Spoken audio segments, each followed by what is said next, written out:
We've all encountered stupidity, it's everywhere, from our daily lives to politics to social media. But what is stupidity really? Is it just a lack of knowledge, or is there something deeper? Why could stupidity be the most dangerous force in the world? What makes people prone to irrational decisions? And most importantly, how can we protect ourselves and society from it? The answers to these questions could change not only how we understand stupidity, but could also help create a smarter, safer world. In fact, in an age filled with new and complex challenges, stupidity might actually be the biggest threat to our collective survival. In his essay, The Basic Laws of Human Stupidity, Italian economist Carlo Cipolla tackled these questions head-on.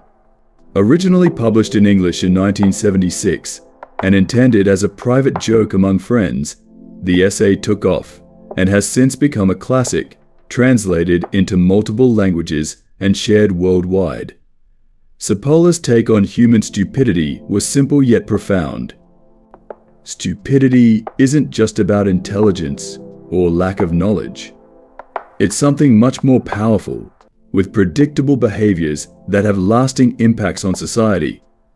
Let's take a closer look at Cipolla's ideas and why his 5 laws of human stupidity matter more than ever. To explain his theory, Cipolla categorized people into 4 behavioral groups. 1. The helpless. These people benefit others, but often harm themselves in the process. They're well-meaning, but are easily exploited. 2. The intelligent. These people benefit themselves and society, creating a net gain for everyone. In other words, intelligent people's actions lead to collective success. 3. The bandits. They benefit themselves at society's expense, often causing harm for personal gain. 4. The stupid. This group is the most dangerous. They harm others and themselves without rhyme or reason. They leave everyone frustrated, confused, and worse off.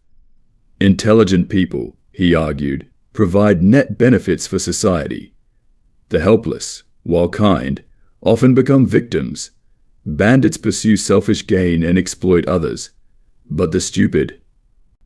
Cipolla found them to be the most dangerous type of all, and he warned that they are far more powerful in groups than any organized force. The 5 basic laws of human stupidity. Carlo Cipolla's exploration of stupidity isn't just a casual observation. It's a meticulous breakdown of how this seemingly simple concept shapes society in ways that can be dangerous, costly, and, unfortunately, unavoidable.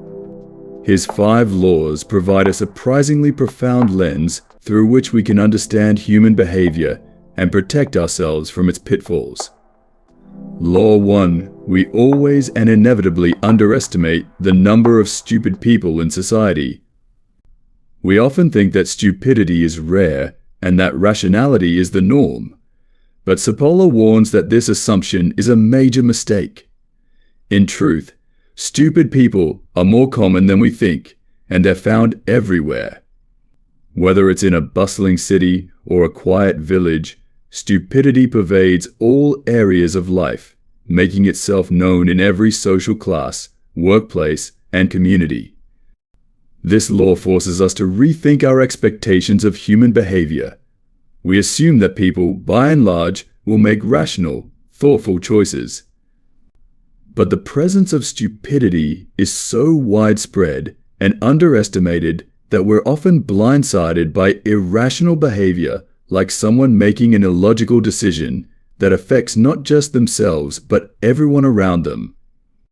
According to Cipolla, this blind spot exists because we instinctively downplay how prevalent stupidity truly is. Law 2, the probability of someone being stupid, is independent of any other personal trait. It's natural to assume that stupidity is linked to specific factors such as lack of education, poor background, or even certain personality traits. But Cipolla turns this assumption on its head. Stupidity doesn't discriminate. It's not dependent on intelligence, social standing, wealth, or education. Instead, stupidity can be found evenly across all segments of society. This means that even highly educated, wealthy, or seemingly intelligent people are just as likely to engage in stupid behavior. Stupidity operates on a level that's completely separate from what we typically think of as markers of intelligence or capability. The truth, Cipolla argues, is that stupidity is universal and evenly distributed, making it unavoidable and incredibly difficult to predict.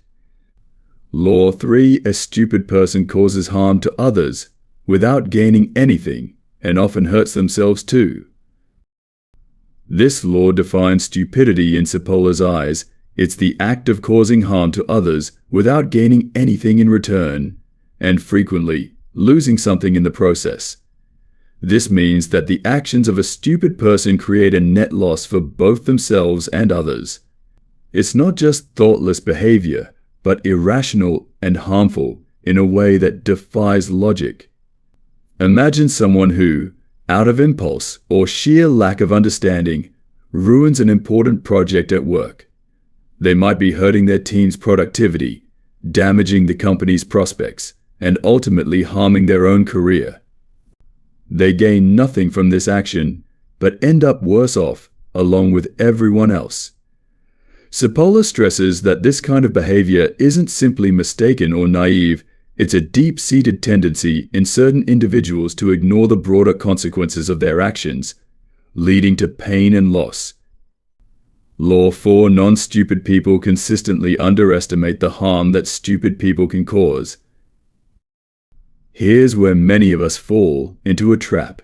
Even when we recognize someone as a stupid person, we rarely appreciate the extent of the damage they can inflict.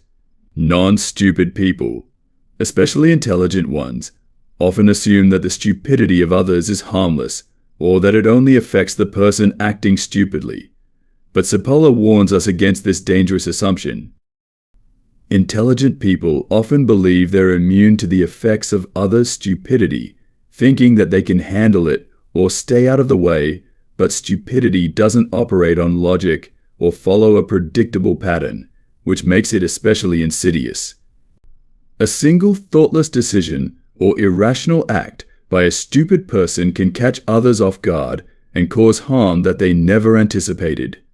Intelligent people, Cipolla argues, need to be aware of the power stupidity has to disrupt, damage, and even destroy the efforts of well-meaning individuals. Law 5: a stupid person is the most dangerous type of person.